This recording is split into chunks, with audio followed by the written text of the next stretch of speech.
بسم الله الرحمن الرحيم أنفسنا ومن سيئات أعمالنا من يهده الله فلا مضل له ومن يضلله فلا هادي له ونشهد أن لا إله إلا الله وحده لا شريك له ونشهد أن سيدنا وحبيبنا ومولانا محمدا عبد الله ورسوله صلى الله عليه وعلى آله وصحبه وسلم الذي أكمل الله به قصر النبوة أي ختم الله به النبوة وحكم أن لا نبي بعده وأعلن في القرآن بالبرهان أن محمدا صلى الله عليه وسلم خاتم النبيين والمرسلين الذي أرسله بالحق بشيرا ونذيرا وداعيا إلى الله بإذنه وسراجا منيرا فقد قال الله تعالى في كلامه المجيد والفرقان الحميد أعوذ بالله من الشيطان الرجيم بسم الله الرحمن الرحيم هدى للمتقين صدق الله العظيم وصدق رسوله النبي الكريم ونحن على ذلك من الشاهدين والشاكرين والحمد لله رب العالمين إن الله وملائكته يصلون على النبي يا أيها الذين آمنوا صلوا عليه وسلموا تسليما اللهم صل على আমার তো চেহারা ঢেকে যাবে জি জি চেহারা ঢেকে গরম পানি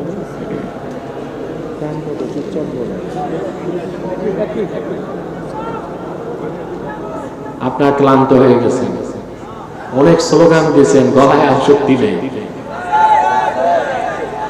মহব্বতে দরুদ সালাম করুন আল্লাহুম্মা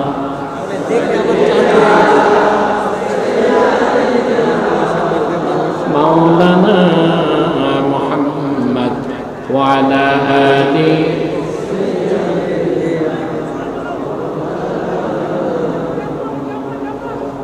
मदीना मदीना मोमिनों की गुनगुना है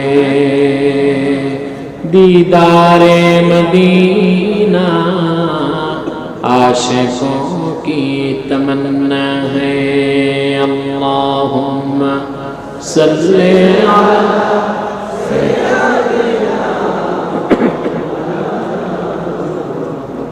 व अला आलि سيدنا مولانا محمد رسول الله صلى الله عليه وسلم ختم الله به النبوة وحكم لا نبي بعده بلغ العلا بكماله حسنت جميع خصاله صلوا عليه وآله পেকুয়া সমাজ উন্নয়ন পরিষদের উদ্যোগে আয়োজিত পঞ্চম বার্ষিক তাফসীরুল কোরআন মাহফিলের সম্মানিত সভাপতি আলহাজ মাওলানা শহীদুল্লাহ সাহাব বারাকাল্লাহু ফি উমরি, হাজারাত উলামায়ে কেরাম, তুলাবায়ে ইজাম, বিভিন্ন প্রান্ত থেকে আগত ও চরম ধৈর্যের পরীক্ষায় উত্তীর্ণ আমার মুসলমান ভাই ও বন্ধুগণ, সকলকে অন্তরের অন্তঃস্থল থেকে জ্ঞাপন করছি মুবারক। সবটুকু শুকরিয়া আল্লাহ সুবহানাহু ওয়া তাআলার জন্য, যিনি আজকের এই বরকতপূর্ণ মাহফিলে আমাদেরকে আসার বসার তৌফিক দয়া করে ভিক্ষা দান করেছেন। সেজন্য আসুন আমরা সকলে একবার অবনত চিত্তে হৃদয়ের আবেগ অনুভূতি উজাড় করে সমবেত কণ্ঠে বলি আলহামদুলিল্লাহ। অগণিত অসংখ্য দরুদ ও সালাম আল্লাহর সৃষ্টির প্রধান আকর্ষণ, বিশ্ব সভার সভাপতি, সকল নবী রাসূলগণের মাথার তাজ, শামসুল হিদায়াত, বদরুদ্দুজা, সাইয়্যিদুস সাকালাইন, ইমামুল মুরসালিন, খাতামুন নবিয়্যিন ওয়াল মুরসালিন, আফতাবে নবুওয়াত, শান শাহে রিসালাত, সরকারে দো জাহাं, সুলতানুল মদিনা, নবিয়ুল আম্বিয়া, হুজুরে আকরম, নূরে মুজাসসাম, নূরুন আলা নূর, সাইয়্যিদিনা হাবিবিনা শফিঈনা মাওলানা মুহাম্মদ সাল্লাল্লাহু আলাইহি ওয়াসাল্লামের উপর আল্লাহ জাল্লা যিকরু, যাকে আজ থেকে ১৫০০০ বছর আগে প্রেরণ করেছেন, সর্বশ্রেষ্ঠ ও সর্বশেষ নবী ও রাসূল হিসেবে, যার পরে আজ পর্যন্ত পৃথিবীতে অবশ্যই কোন প্রকার এই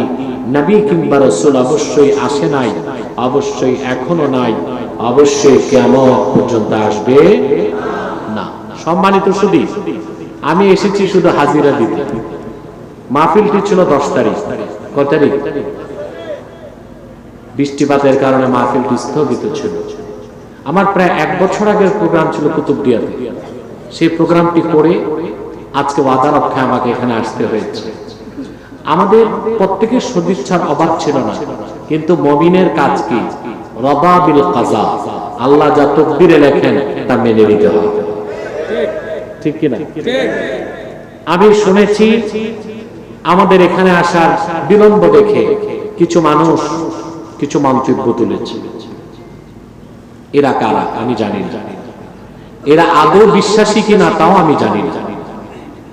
এত বিশাল মাহফিল কর্তৃপক্ষ করে, কমিটি করে। আমার আজকে ঢাকা থেকে আসতে 1 ঘন্টা ফ্লাইটে লেট হয়েছে। তারপর সেই কুতুবদিয়ার মাহফিল, আমার মনে হয় কুতুবদিয়ার ইতিহাসে মানুষ এত লোক দেখে নাই। আল্লাহর কোরআনের আকর্ষণে কয়েক লক্ষ মানুষের সমাবেশ ঘটেছে।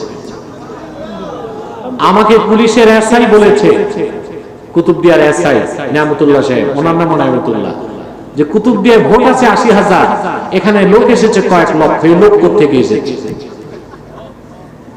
এত লক্ষ লক্ষ মানুষের সমাবেশে আমি বক্তব্য রেখেছি মাত্র ৪৫ মিনিট, শুধু আপনাদের এই প্রোগ্রামটি ধরার জন্য। রাত হয়ে গেছে, আপনারা ধৈর্য হারিয়ে ফেলেছেন। সমাপনী এখন রয়েছে দোয়া। আমি জানি শুধু দোয়া করলে মানবেন না, একটু দাওয়া লাগবে, কিন্তু তা হবে খুব সংক্ষেপে, যেন আমাদের ধৈর্যের বাঁধ ভেঙে না যায়। বলেন আল্লাহুম্মা আমিন। জীবনে অনেক অনেক জায়গায় অনেক সময় নষ্ট করেছেন আপনারা। মিছিলে, মিটিংয়ে, সমাবেশে রাত পার করেছেন। এয়ারপোর্টে যে ফ্লাইটের জন্য রাত জেগেছেন, মাথার নিচে ইট দিয়ে ঘুমাইছেন, ঠিক কিনা? আর আল্লাহর কোরআনের এই বেহেশতের বাগানে বসেছেন, এত ঘন্টা গণেন কেন? এখানে বসে আছেন, প্রতি শ্বাসে 10টি নেকি হচ্ছে। সুবহানাল্লাহ বলতে কষ্ট হয়। আর একটু জোরে, আরো জোরে। এই যে এসেছেন, বসতে পেরেছেন, এতে আপনারা খুশি না বেজার? জোরে বলেন। আমি জানি না যারা দাঁড়িয়ে আছে ওরা খুশি না বেজার। তবে আমাদের প্রোগ্রামগুলোতে অনেক সময় হিন্দু, বৌদ্ধ বা অমুসলিমরাও আসে। তারা বসতে লজ্জা পায়, দাঁড়িয়েই থাকে, আমরা তাদের বসতে বলি না। ওইরকম অমুসলিম ছাড়া মুসলিম ভাই যারা আছেন, আল্লাহ বসতে বসেন।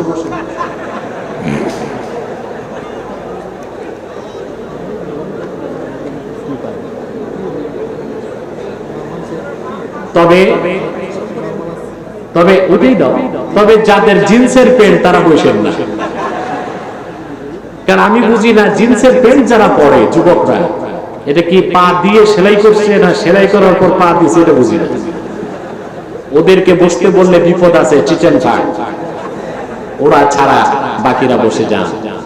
আমি খুব সংক্ষেপে কিছু আজকে বিদায়ী নসিহত, আপনারা তো অনেক বক্তার কথা শুনেছেন, ঠিক কিনা? কি মেসেজ নিয়ে বাড়ি যাবেন? একটা মেসেজ নিয়ে তো যেতে হবে, কথা বলো। সে মেসেজটা দিয়ে আমি মুনাজাত করে দিচ্ছি, একটি মেসেজ দিচ্ছি। লক্ষ লক্ষ টাকা খরচ করে এই মাহফিল করার অর্থ কি? প্রশ্ন আছে, বলেন। এখানে কয়েক লক্ষ লক্ষ টাকা খরচ হয়েছে আজকের মাহফিলে। তারপরে রাত এখন প্রায় 12:30 পার হয়ে গেছে, হাজার হাজার লোক এখনো বসে আছে। যেখানে আমার আসার কথা 8:30, ওখানে 4 ঘন্টা পরে এসেছে, বসে আছেন। আল্লাহর পবিত্র সত্তার কসম, কোন ব্যক্তির আকর্ষণে নয়, এই কোরআনকে ভালোবেসে। আজ বাংলাদেশে 17,46,00,000 মানুষ, ভোটার আছে 11 কোটি, আর 18 থেকে 35 বছর বয়স এইরকম টকবগে যুবক তরুণ আছে 3 কোটি। কত? আবার বলছি পরিসংখ্যান, বাংলাদেশে মানুষ আছে 17,46,00,000। আর ভোটার আছে কত? একটু জোরে বলেন। আর একদম টকবগে তরুণ 3 কোটি, যাদের বয়স 18 থেকে 35।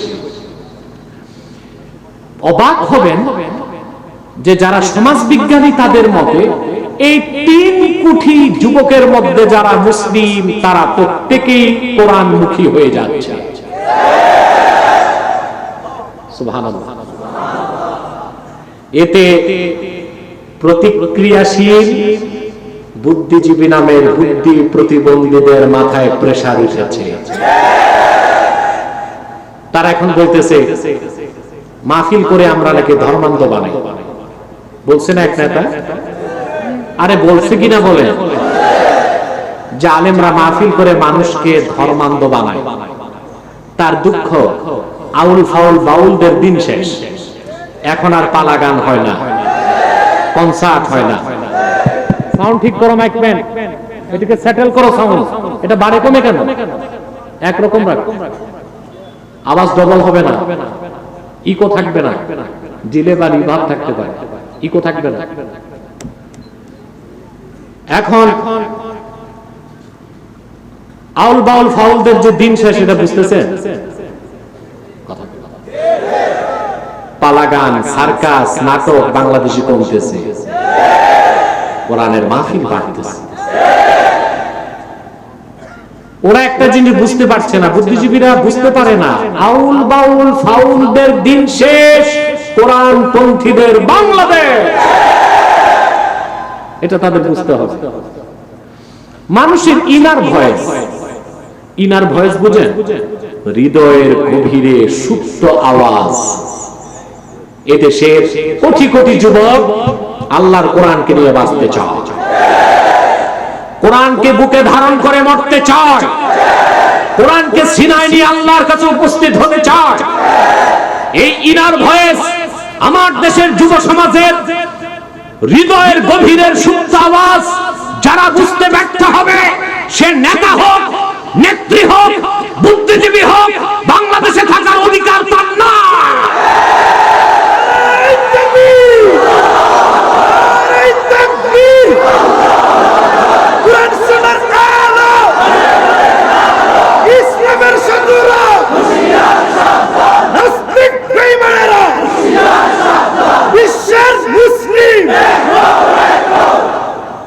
আমার প্রিয় ভাই বন্ধুগণ, বাংলাদেশে নাস্তিকদের আস্ফালন যত বেশি হোক, বাংলার মাটি কোরআনপন্থীদের ঘাঁটি। ইসলামকে চ্যালেঞ্জ যারা করে, দেশেও তাদের জায়গা হয় না, দলেও তাদের জায়গা হয় না। যে পশ্চিমাদের গোলামি করে, তাদের দেশেও জায়গা হয় না। দেখছেন?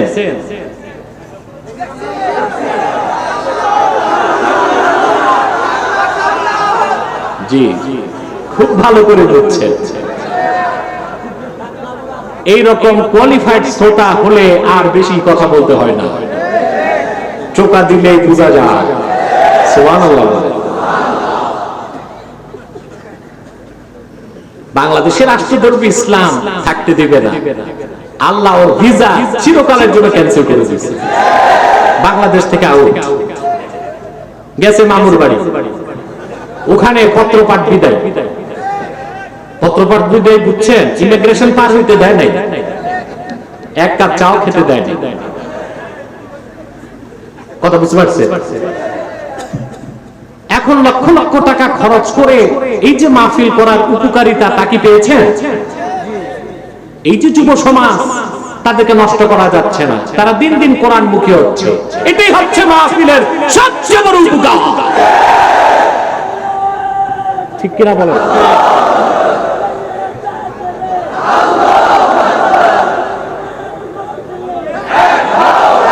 সেজন্য আমি এই হাজার হাজার জনতার পক্ষ থেকে বাংলাদেশের অভিভাবক ও নীতি নির্ধারকদেরকে অনুরোধ করছি, অমিক্রণের অজুহাতে বাংলাদেশে মাহফিল বন্ধ করবেন না।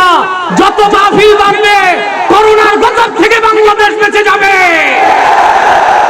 মসজিদগুলো খোলা রাখুন, মাদ্রাসা খুলে দেন, মাহফিলের অনুমতি দিয়ে দেন, সিনেমা হলগুলো বন্ধ করে দেন, নাইট ক্লাব বন্ধ করে দাও, স্টেডিয়ামে খেলা বন্ধ করে দাও, শপিং মল বন্ধ করে দাও। মাদ্রাসা খোলা থাকবে, মসজিদে আযান হবে, মাহফিলে কোরআনের তাফসীর হবে। খোদার কসম, বাংলাদেশে অমিক্রণ আঘাত করতে পারবে না ইনশাআল্লাহ। ঠিক কিনা বলেন? অতএব আল্লাহর কোরআনের মাহফিলের উপকারিতা আর কত বুঝাবো? মাহফিল আছে, দেশ বেঁচে আছে। যতদিন মাহফিল থাকবে, দেশ ঠিক থাকবে ইনশাআল্লাহ। বলেন এই কোরআন হুদাল লিল মুত্তাকিন, আল্লাহ বলেছেন। যে আয়াত দিয়ে শুরু করলাম, ঠিক কিনা? এখন আপনারা যারা ওয়াজ শুনতে আসেন, সবাই কেন হেদায়েত পান না? আমি দ্বিতীয় পর্বে চলে আসলাম। সবাইকে হেদায়েত পান? দেখেন, আপনারা এখানে হাজার হাজার লোক আছেন, এর মধ্যে অনেকে আজকের ফজর নামাজ পড়েন নাই, ঠিক কিনা? আজকে জোহর পড়ে না, এমন আছে আসরও পড়ে না, মাগরিবও পড়ে না, এশাও পড়ে না, নিয়ত মুক্ত কালকে ফজরও পড়বে না, কিন্তু ওয়াজ শুনবে সারা রাত। আছে কিনা? তার মানে ওয়াজ শুনতেছেন, হেদায়েত হচ্ছে না কেন? প্রশ্ন আছে কিনা? এটার জবাব তো নিতে হবে। কথা বলবো আমার ভাইরা, সেই জবাবটি দেবার জন্য সূরা বাকারা শুরু থেকে একটু অংশ পড়লাম। আল্লাহ তাআলা বলেন, হুদাল লিল মুত্তাকিন। এই কোরআন মুত্তাকিগণের জন্য পথ প্রদর্শক।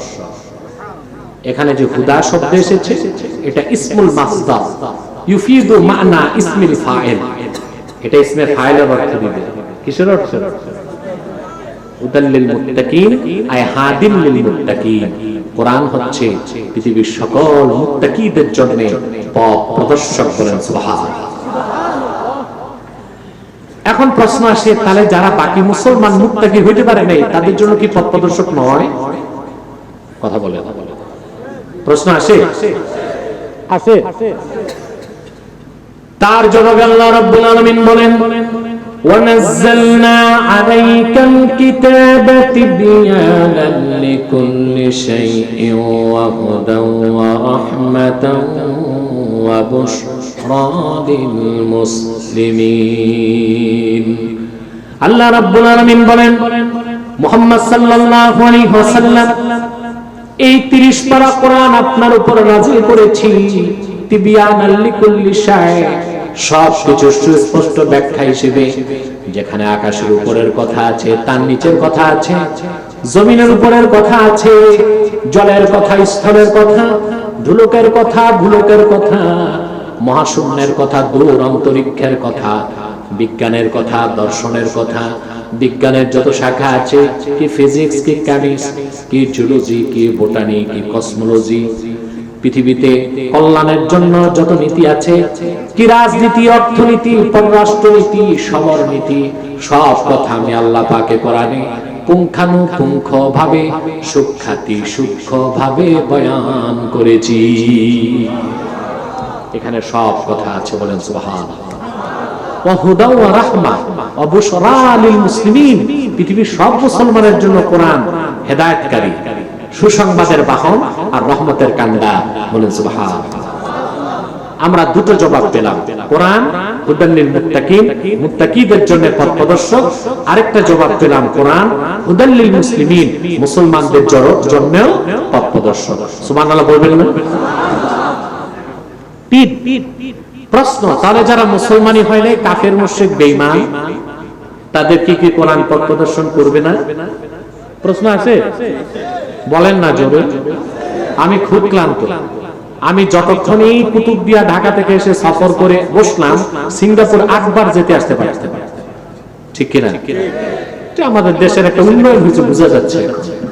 তো যে কথা, ক্লান্ত, খুব ক্লান্ত আমি, আমাকে আপনাকে ব্যাকআপ দিতে হবে আর 10-15 মিনিট, তারপর ইনশাআল্লাহ বিদায়। কথা বুঝতেছেন? প্রিয় ভাই বন্ধুগণ, প্রশ্ন আসে, যারা মুসলমান হয় নাই, কোরআন কারীম কি তাদের জন্য পথ প্রদর্শক নয়? প্রশ্ন আসে ভাই, জোরে বলেন না একটু। আসে? আল্লাহ জবাব দিয়েছেন কোরআন শরীফে। আল্লাহ রাব্বুল আলামিন বলেন, শাহরু রমাদানাল্লাযী উনজিলা ফীহিল কুরআন হুদাল লিন-নাসি ওয়া বায়িনাতিন মিনাল হুদা ওয়াল ফুরকান। হুদাল লিন-নাস, এ কোরআন হুদাল লিল মুত্তাকিন, হুদাল লিল মুসলিমিন, হুদাল লিন-নাস, সকল মুত্তাকিগণের জন্য কোরআন পথ প্রদর্শক, সকল মুসলমানের জন্য কোরআন পথ প্রদর্শক, সকল মানুষের জন্য, কি শ্বেতাঙ্গ, কি কৃষ্ণাঙ্গ, কি মুমিন, কি মুনাফিক, কি কাফের, কি মুশরিক, কি আস্তিক, কি নাস্তিক, কি রাম, কি বাম, কি শ্বেতাঙ্গ, কি কৃষ্ণাঙ্গ, সকল মানুষের জন্য কোরআন হেদায়েতকারী। আমরা কয়টা কথা পেলাম? জোরে বলতে হবে।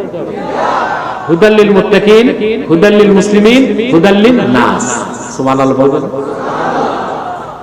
আপনি বলতে পারেন, আশ্চর্য হবেন মুসলমান, কোরআন কারীম সব মানুষের জন্য হেদায়েতকারী, তবে অমুসলিম যারা, তারা কোরআন থেকে উপকার নেয় পার্থিব, আর মুমিন উপকার নেয় পার্থিব এবং পরজাগতিক। সুবহানাল্লাহ। পার্থিব এবং পরজাগতিক। কাফের মুশরিকরা কি কোরআন হাদিসের উপকার নেয় না?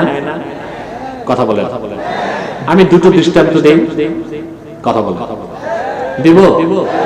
এক, প্রথম দৃষ্টান্ত দেখেন, মার্কিন যুক্তরাষ্ট্রে যে গণতন্ত্র চলছে, তার বয়স প্রায় 250 বছর পার হয়েছে, প্রায় 223-24 বছর পার হয়ে গেছে, বুঝলেন? যুক্তরাষ্ট্রে গণতন্ত্র। যুক্তরাষ্ট্র কিন্তু সারা পৃথিবীতে গণতন্ত্র ফেরি করে দিচ্ছে, এটা জানেন আপনারা? আর তাদের দেশে বর্তমান যে প্রেসিডেন্ট জো বাইডেন, সে হচ্ছে 45তম। কততম? অবাক হবেন মুসলমান, প্রায় 250 বছরের গণতান্ত্রিক ইতিহাসের দেশ যুক্তরাষ্ট্রে 44 জন প্রেসিডেন্ট বিদায় নিল, একজন মহিলাকে তারা রাষ্ট্রপ্রধান বানায় না। সব পুরুষ, সব কি? কেন? কখনো চিন্তা করছেন? আমার দেশের বুদ্ধিজীবী যেগুলো আছে, এগুলোর মাথায় তো কিচ্ছু নাই, দেখছেন না? মাথার উপর কিচ্ছু নাই, সাফা চাট। সিটি স্ক্যান করলে দেখবেন মাথার ভিতরে কিছু নাই। এগুলো চিন্তা করে না, এগুলো শুধু যুক্তরাষ্ট্রের গোলামি করে, পশ্চিমাদের গোলামি করে। বাংলাদেশে নারী পুরুষ সমান অধিকারের স্লোগান তুলে শিখায় কারা? পশ্চিমারা। এগুলো আমেরিকা শিখায় ওদেরকে, বুঝলেন? এইসব বাংলাদেশে যুক্তরাষ্ট্র আশা করি কোনদিন সামরিক আগ্রাসন চালাতে পারবে না ইনশাআল্লাহ। 14 কোটি মুসলমানের বাংলাদেশে মুসলমান যদি ইমানের অস্ত্র বুকে ধারণ করে ঐক্যবদ্ধ হতে পারে, আল্লাহর নামে শপথ করে বলছি, লক্ষ লক্ষ মুসলমানের রক্ত অর্জিত আমার সবুজ লাল পতাকার দিকে কেউ তাকাতে পারবে না। যদি তাকায় চোখ উপড়ে নেব ইনশাআল্লাহ। বাংলার ভূখণ্ডে খনিজ সম্পদে হাত দিতে পারবে না। যদি হাত দেয় সে কালো হাতকে ভেঙে চুরমার করে দেওয়া হবে। আমার ভূখণ্ডের 1 ইঞ্চি মাটিতে কেউ আসলে বঙ্গোপসাগরে তাদের সলিল সমাধি হবেই হবে।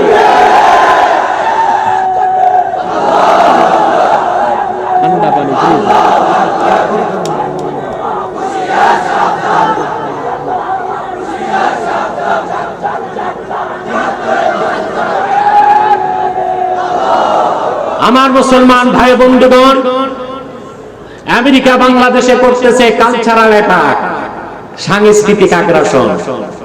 কি করতেছে? সামরিক আগ্রাসনের ক্ষমতা সাহস আমেরিকার নাই, আর এখন তো আরো নাই। মধ্য এশিয়াতে তালেবান এমন থেরাপি দিচ্ছে, থেরাপির চোটে ওর পররাষ্ট্রনীতিগিরি, ওর পরাশক্তি এখন নেওয়া হয়েছে ধরাশক্তি। ঠিক কিনা? 1 টাকা 2 টাকা। বিশেষজ্ঞগণ বলেছেন তার আফগানিস্তানে যুদ্ধ ব্যয় হয়েছে 19 বছরে $2.26 ট্রিলিয়ন। বিলিয়ন না, ট্রিলিয়ন ডলার, যা খরচ করলে গোটা আফ্রিকা ও দক্ষিণ এশিয়ার দারিদ্রতা দূর হয়ে যাবে। এত টাকা খরচ করছে। তারপর নির্ধারিত সময়ের আগে ছেড়ে যে মা কেঁদে যাচ্ছে, ওদের অস্ত্র শস্ত্র ফেলে ভাগছে। এখন আর ক্ষমতা নাই কোন মুসলিম রাষ্ট্রে আঘাত করবে ইনশাআল্লাহ, যদি আমরা মুসলমান ঐক্যবদ্ধ থাকতে পারি। আর ভারত এই তো 3 নম্বর রাষ্ট্র, 3rd ক্লাস কান্ট্রি। এর কোনো ক্ষমতা নেই বাংলাদেশের দিকে চোখ দিবে যদি আমার দেশের ভিতর থেকে গাদ্দারি কেউ না করে। ওরা আঘাতটা কি করতেছে? কালচারাল অ্যাটাক, সাংস্কৃতিক আগ্রাসন। আমেরিকা, পত্তলিকরা, ইহুদিবাদীরা, জয়নবাদীরা বাংলাদেশে যুব সমাজকে সাংস্কৃতিক ভাবে বিধর্মী বানাবার জন্য চালু করেছে পহেলা বৈশাখের মতো বেহায়াপনা, চালু করেছে 31st মার্চ, চালু করেছে ভ্যালেন্টাইন্স ডে, চালু করেছে নারী পুরুষের সমান অধিকার। যুবকরা, আল্লাহর কোরআনকে বুকে ধরে দাঁড়িয়ে যাও, অপসংস্কৃতির মোকাবেলা করার জন্য প্রস্তুতি নিতে।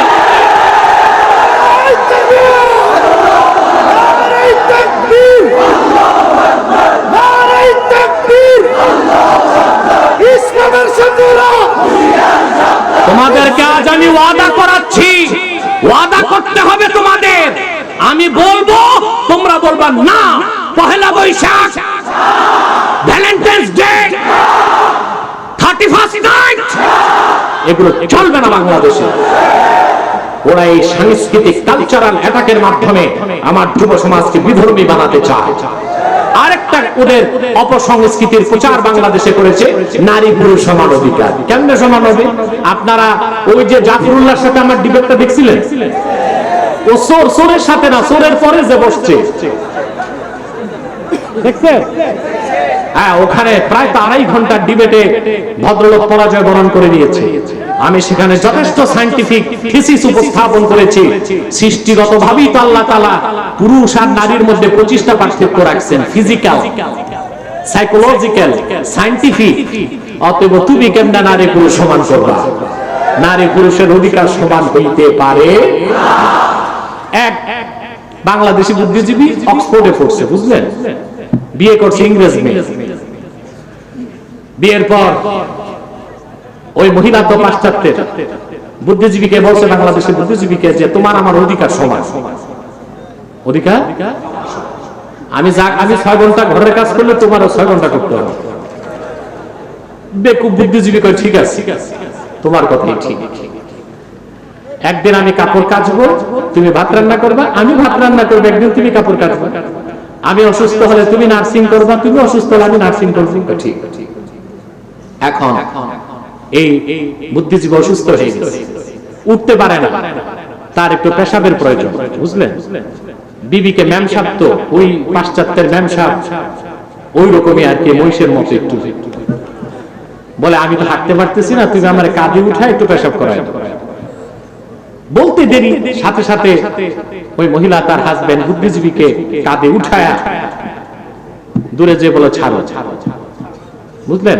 ম্যাম সাহেবের কাঁধে বসে, স্যার যা করার করছে, সমস্যা কিছু হয় না, ফিজিক্যাল কারণ।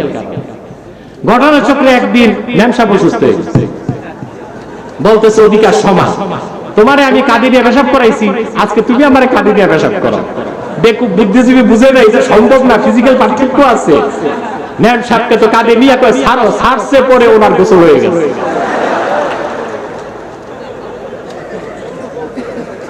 বাংলাদেশে যারা নারী পুরুষের সমান অধিকার চায়, ওরা এইরকম সমান অধিকার চায়। ইসলাম নারীকে ন্যায্য অধিকার দিয়েছে, পুরুষকে ন্যায্য অধিকার দিয়েছে। আসুন ফিরে যায় মার্কিন যুক্তরাষ্ট্রের প্রসঙ্গে।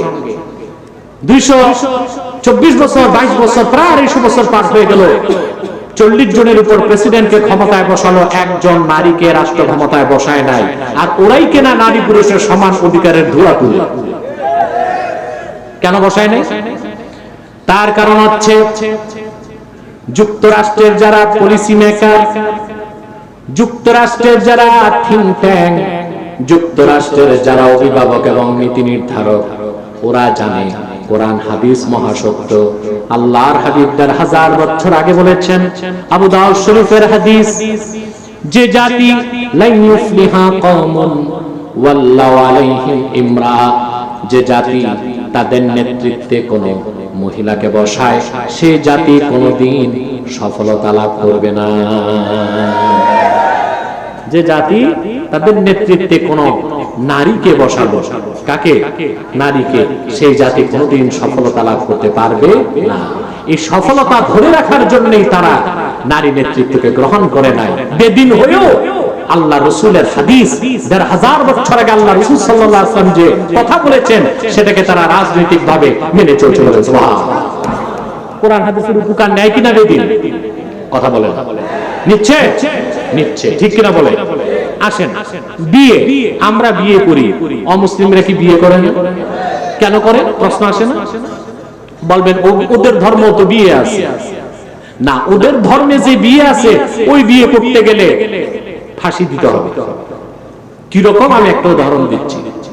হিন্দু ধর্মে ধর্মগ্রন্থে এসেছে যে তাদের অনেক দেবতা, 2000, 3000, এক দেবতার নাম এসছে, 16,000-এর উপর বিয়ে করছে। কত? এখন হিন্দু ধর্মের লোক যদি তাদের দেব দেবীদের আদর্শ মানতে যায়, এক একজন হিন্দুকে কমসে কম কয়েক হাজার করে বউ রাখতে হবে। এটা কি সম্ভব? বৌদ্ধ, তাদের যে ব্যক্তি ছিল ধর্ম প্রণেতা, বুঝলেন, গৌতম বুদ্ধ, তার ব্যাপারে এসেছে, বিয়ে করেছিল সে ভাসর রাতের আগে, পাগল ছাগল হয়ে জঙ্গলে চলে গেছে।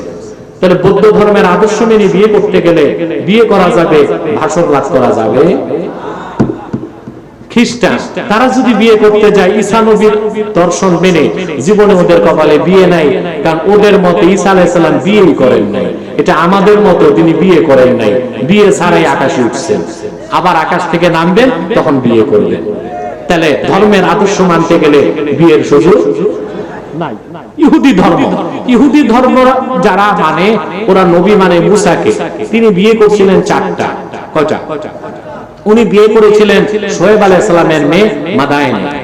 বিয়ের পর তিনি শ্বশুর বাড়িতে 8 বছর ছিলেন। কয় বছর? তো উনি নবী, জামাই নবী, শ্বশুর নবী, সমস্যা হয় না।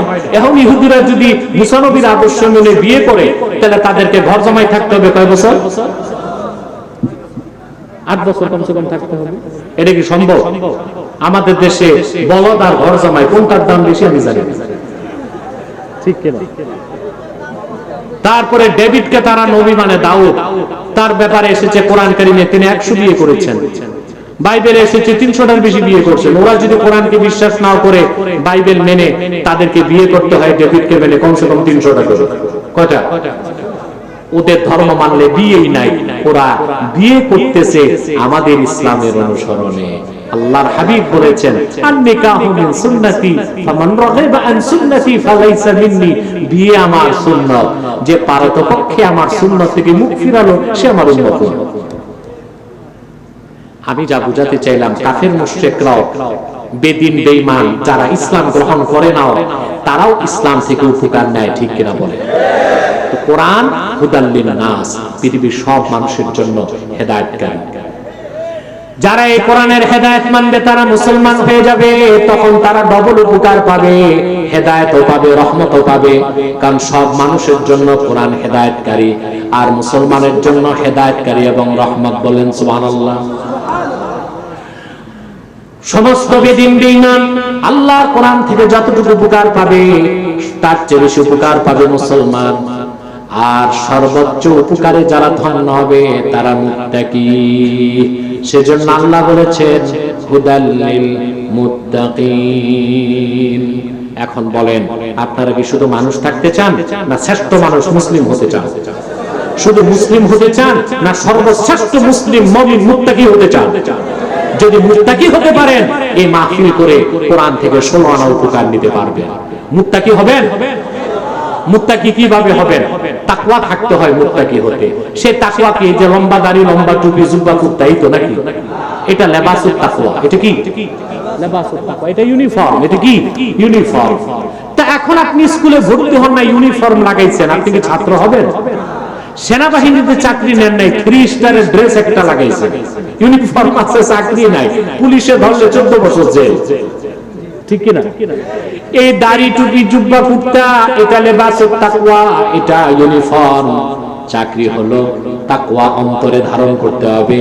আল্লাহর হাবিব ইরশাদ করেছেন, আত-তাকওয়া হা হুনা, আত-তাকওয়া হা হুনা, আত-তাকওয়া হা হুনা, ওয়া আশারা ইলা সাদরিহি 3 মাররাত।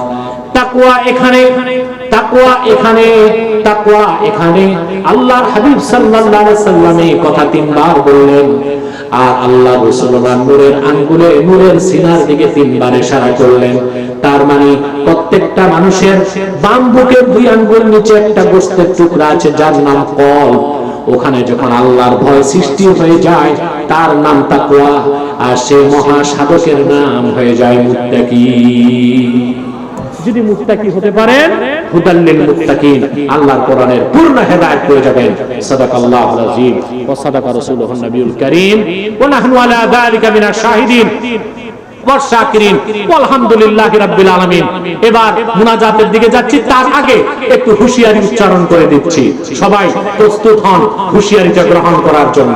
যারা দাঁড়িয়ে আছেন বসে যান।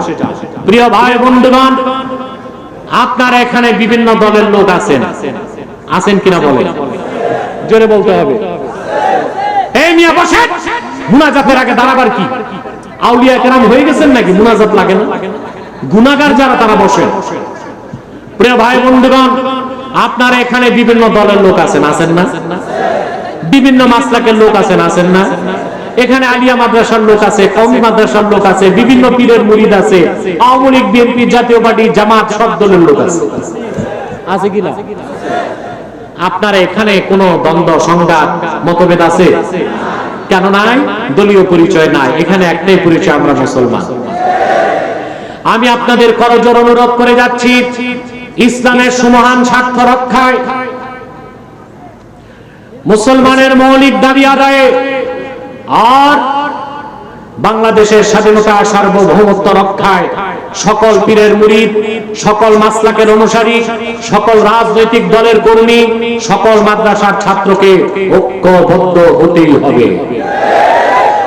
কয়টা ইস্যু? 3। ইসলাম, মুসলমান, বাংলাদেশ। ইসলাম, মুসলমান, এই সামনে জায়গা দাও। আলহামদুলিল্লাহ, চুনতি শাহ সাহেব রহমতুল্লাহ বড় নাতি আজাদ ভাই এসেছেন, আলহামদুলিল্লাহ বলেন। নাজাদ ভাই আসছে নাকি? আচ্ছা, নাজাদ ভাই আসছেন, অনেক কষ্ট করে এসেছেন। আপনাদের কিসমত ভালো, আল্লাহর ওলির আল্লাহ অনেককেই পেয়েছেন, আলহামদুলিল্লাহ বলেন। কয়টা ইস্যুতে এক হবেন? ইসলাম, মুসলমান, স্বাধীন বাংলাদেশ। পারবেন না? আমি আপনাদের হুঁশিয়ারি উচ্চারণ করে দিচ্ছি, ইসলামের সুমহান স্বার্থের বিরুদ্ধে, মুসলমানদের সমস্ত অধিকারকে, মুসলমানদের অধিকারের বিরুদ্ধে, বাংলাদেশের স্বাধীনতা সার্বভৌমত্বের বিপক্ষে বাংলাদেশে দুইটি অমুসলিম সম্প্রদায় চক্রান্ত করে যাচ্ছে। তাদেরকে নির্মূল করার জন্য সকল দলের মুসলমান ঐক্যবদ্ধ হইতে হবে। প্রথম যে অমুসলিম সম্প্রদায়টি চক্রান্ত করে যাচ্ছে সেটা হলো কুখ্যাত কাদিয়ানী সম্প্রদায়। নিঃসন্দেহে তারা কাফের এবং অমুসলিম। তাদেরকে যারা কাফের বলবে না তারাও কাফের, কারণ তারা আল্লাহর আখিরি নবী মুহাম্মদ সাল্লাল্লাহু আলাইহি সাল্লামকে আল্লাহর শেষ নবী হিসেবে বিশ্বাস করে না। চিল্লায় বলেন নাউজুবিল্লাহ। এজন্য তারা কি? চিল্লায় বলেন তারা কি? তাদেরকে যারা কাফের বলবে না তারা কি?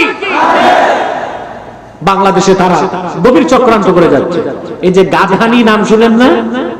গাধানি, গাধানি নাম শুনেন না? গাধানি, এই গাধানিকের অধিকাংশই কাদিয়ানী। বুঝতে পারছেন? এদের কাজই হচ্ছে ইসলাম, মুসলমান আর বাংলাদেশের স্বাধীনতার বিরুদ্ধে চক্রান্ত করে ভারতের কাছ থেকে দালালির পয়সা নেওয়া। এই হচ্ছে তাদের কাজ। তো এই কাদিয়ানীরা মুসলিম এবং কাফের। তাদের আকীদা জঘন্য। তারা বিশ্বাস করে যে 1857 সালে কোরআন শরীফ বাজেয়াপ্ত হয়ে গেছে। তারা মনে করে মদ এবং শুকরের গোশত হালাল। তাদের বিশ্বাস ইংরেজদের তাবেদারি করা ফরজ, ইংরেজদের তাবেদারি না করা কুফরি, যারা করবে না তারা মুরতাদ। এই জন্য কাদিয়ানীরা শুধু কাফের না, ইহুদি খ্রিস্টানদের থেকেও জঘন্যতম কাফের।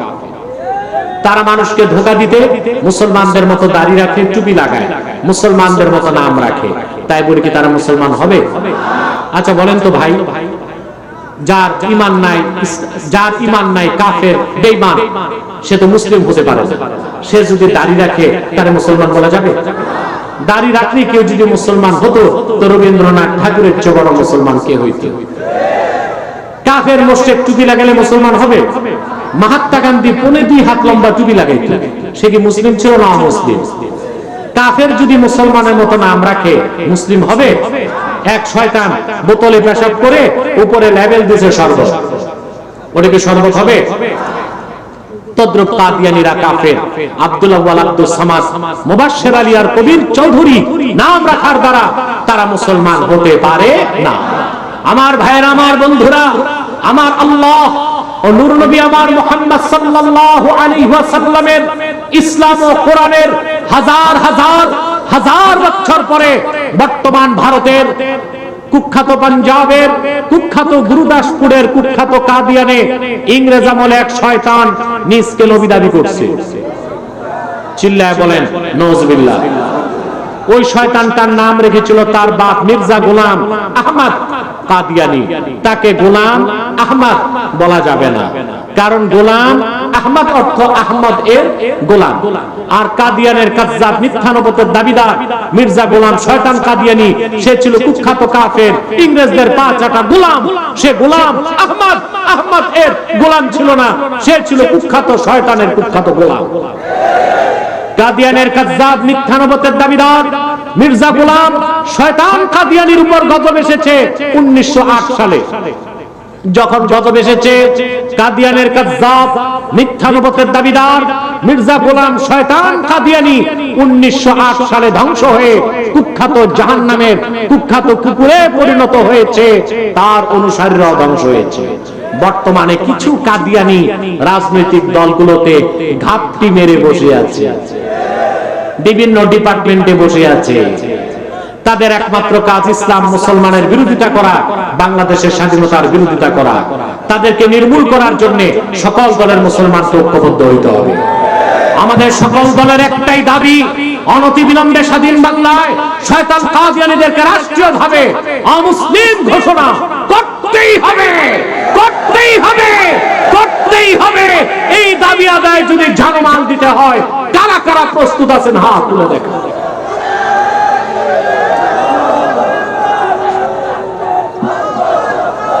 প্রিয় ভাই বন্ধুগণ, এই শয়তানরা নিজেদের নাম পরিবর্তন করে করে মিথ্যা পরিচয় দেয়। কখনো নিজেদের পরিচয় দেয় আহমদী জামাত, কখনো বলে আহমদিয়া জামাত, কখনো বলে আহমদী সম্প্রদায়, কখনো বলে আহমদিয়া সম্প্রদায়, কখনো বলে আহমদী মুসলিম জামাত, কখনো বলে আহমদিয়া মুসলিম জামাত। সাবধান, যত কাদিয়ানি ছিল আছে থাকবে, তারা কেউ আহমদী জামাত নয়, আহমদিয়া জামাত নয়, আহমদী সম্প্রদায় নয়, আহমদিয়া সম্প্রদায় নয়, আহমদী মুসলিম জামাত নয়, আহমদিয়া মুসলিম জামাত নয়। তারা শয়তানি জামাত, কুখ্যাত জাহান্নামের কুখ্যাত কুকুরের দল। আমাদের সকল দলের দাবি একটাই, তাদেরকে রাষ্ট্রীয়ভাবে অমুসলিম ঘোষণা করতেই হবে। তাদের পণ্যদ্রব্য ধরবেন না, কিনবেন না, বেচবেন না, মনে থাকবে। প্রাণ, সিজান, আরএফএল, প্রথম আলো, ডেইলি স্টার, কালের কণ্ঠ, এগুলো তাদের, এগুলো ধরবেন না, কিনবেন না, বেচবেন না, মনে থাকবে। আরেকটি অমুসলিম সম্প্রদায় ইসলাম, মুসলমান ও বাংলাদেশের স্বাধীনতার বিরুদ্ধে কাজ করে যাচ্ছে, তারা হলো ইসাই তরিকা। এটা খ্রিস্টানদের একটা গোপন দল। এদের নাম ইসাই তরিকা ভুক্ত মুসলমান, আসলেই তারা খ্রিস্টান। তারা আপনাদের এখানে ডুলা হাজরা, তারপরে টেকনাফ, উখিয়া, এসব এলাকায় মানুষকে খ্রিস্টান বানাচ্ছে, উপজাতিদের মধ্যে কাজ করছে। বর্তমানে তাদের সংখ্যা বাংলাদেশে 9.5 লক্ষ পার হয়ে গেছে। এই খ্রিস্টানদের প্ল্যান হচ্ছে পার্বত্য চট্টগ্রামকে বিচ্ছিন্ন করে একটি খ্রিস্টান রাষ্ট্র বানাবে। একসাথে রক্তের বিনিময়ে তা হতে দেওয়া হবে না। সেজন্য খ্রিস্টান মিশনারির বিরুদ্ধেও আলেমদেরকে জবান খুলে কথা বলতে হবে। রাজি আছে? বিদায় বেলা আরেকটা বাতিল ফেরকার কথা বলি, এটার নাম হিজবুত তাওহীদ। এটা আরেক বাতিল ফেরকা, এটা থেকে সাবধান থাকবেন। ইসরায়েল টাকা আসে সরাসরি ইসরায়েল থেকে। আল্লাহ তাআলা আমাদেরকে সকল ধরনের ফিতনা থেকে বাঁচাক, বলুন আল্লাহুম্মা আমিন। আমি এখন মুনাজাত করছি। আমি এই কমিটির জন্য দোয়া চাই, বিশেষ করে আমার স্নেহের নেয়ামতুল্লাহ নেজামীর জন্য দোয়া চাই, যে অক্লান্ত পরিশ্রম করেছে, আর্থিকভাবে এগিয়ে এসেছে, আপনারাও সহযোগিতা করেছেন। কিন্তু মাহফিলটির দায়িত্ব পালন করতে যে অনেক নিন্দুকের নিন্দা, হিংসুকের হিংসা থেকে বরদাস্ত করতে হয়েছে। নেজামীকে বলবো, এগিয়ে যাও, তুমি, তোমার সাথে আল্লাহর রহমত থাকবে। তুমি সমাজ বিপ্লবের কাজ করে যাচ্ছ। নিন্দুকের নিন্দা, হিংসুকের হিংসা পরোয়া করার কোনো দরকার নাই। বিজয় তোমারই আসবে ইনশাআল্লাহ। আল্লাহ কবুল করুক, বলেন আল্লাহুম্মা আমিন, বলেন আল্লাহুম্মা আমিন। এবার আসেন দোয়া করি, 11 বার ইস্তেগফার করেন, ইস্তেগফার করেন 11 বার। যারা দাঁড়িয়ে আছেন দোয়ার আগে বসে যান।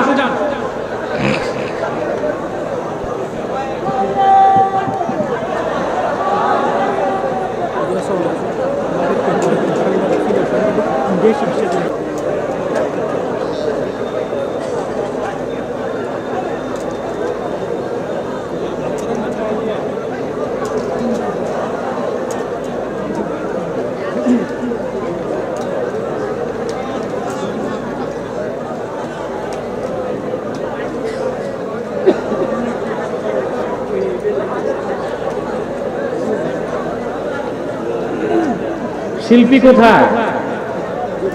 আর শিল্পী আছে নাকি? ইনশাআল্লাহ তোমরা যারা গজল শুনতে চাও, আমি যাওয়ার পর সুযোগ আছে, নেজাম ইনশাআল্লাহ শোনাবে তোমাদের।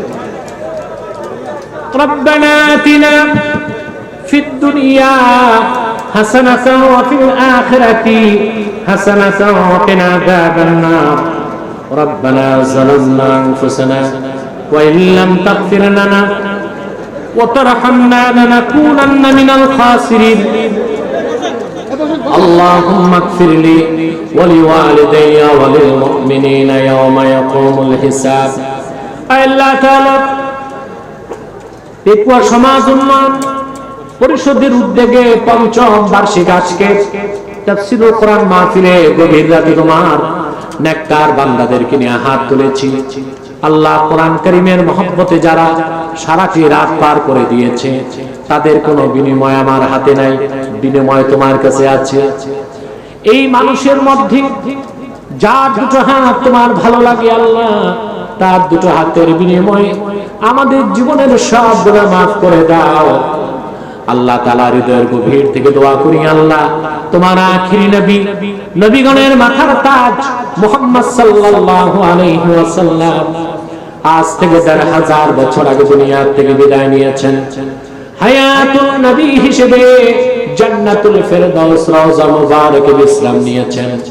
আল্লাহ, জীবনে একবার তোমার আখিরি নবী, নবীগণের মাথার তাজ মুহাম্মদ সাল্লাল্লাহু আলাইহি ওয়াসাল্লামের জান্নাতুল ফেরদাউস রওজা মোবারকে উপস্থিত হয়ে গো আল্লাহ, তোমার হাবিবের নূরের কদমে দরুদ ও সালামের হাদিয়া দেবার আগে আল্লাহ তুমি ডাক দিও না।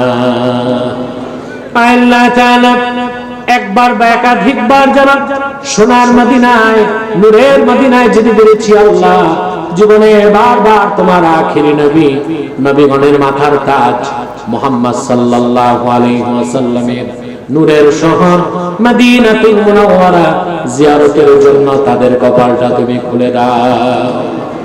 আল্লাহ রাব্বুল আলামিন হৃদয়ের গভীর থেকে দোয়া করি আল্লাহ, তোমার আখিরি নবী নবীগণের মাথার তাজ নূর নবী মুহাম্মদ সাল্লাল্লাহু আলাইহি ওয়াসাল্লামের নূরের চেহারা মোবারক স্বপ্নে একবার দেখে গো আল্লাহ জান্নাত ওয়াজিব হবার আগে তুমি ডাক দিও না। একবার বা একাধিকবার যারা তোমার আখিরি নবী নূর নবী মুহাম্মদ সাল্লাল্লাহু আলাইহি ওয়াসাল্লামের নূরের চেহারা মোবারক স্বপ্নে দেখার সৌভাগ্য লাভ করেছে, জীবনে বারবার দেখার জন্য তাদের কপালটা তুমি সোনার কপাল বানায় দাও। আল্লাহ আমাদের অনেকের বাবা নাই, অনেকের মা নাই, অনেকের বাবা মা একজনও নাই।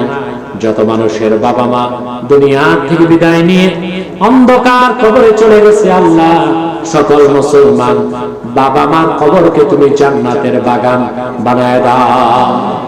আল্লাহ তাআলা এই মাহফিলের জন্য যারা ধন দিয়েছে, যারা মন দিয়েছে, আর যারা নৈতিক সমর্থন করেছে, আইনি সহায়তা দিয়েছে, এই থানার ভারপ্রাপ্ত কর্মকর্তা, ওসি, তদন্ত ওসি সহ যারা মাহফিলটির পক্ষে আইনি সহায়তা দিয়েছে, নেতৃবৃন্দ যারা নেতৃত্ব দিয়েছে, ধন দিয়েছে, যারা মন দিয়ে যারা খেটেছে, বলার জন্য যারা এসেছে, শোনার জন্য যারা বসে আছে, আমাদের সকলের জীবনের গুনাহগুলোকে মাফ করে দাও।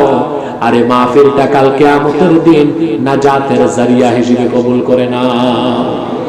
আল্লাহ তাআলা রব্বুল আলামিন অভাবীর অভাব দূর করে দাও, অসুস্থকে সুস্থ করে দাও, অশান্ত হৃদয়কে প্রশান্ত করে দাও। পর্দার আড়ালে আমার মা বোন যারা হাত তুলে বসে আছেন আল্লাহ, তাদের মনের দুঃখগুলো দূর করে দাও, তাদের প্রত্যেককে একটি সোনার সংসার হাদিয়া করে দাও। ভাইরা আমার, একটি মিনিট সময় ছেড়ে দিলাম, গভীর রাতের শেষ সময়, এই সময় দোয়া একটাও না কবুল হয় না। হতে পারে আপনার জীবনের শেষ মুনাজাত এটা। একটি মিনিট সময় ছেড়ে দিলাম, চক্ষুটা বন্ধ করুন, দিলটা নরম করুন, মাথাটা নত করুন।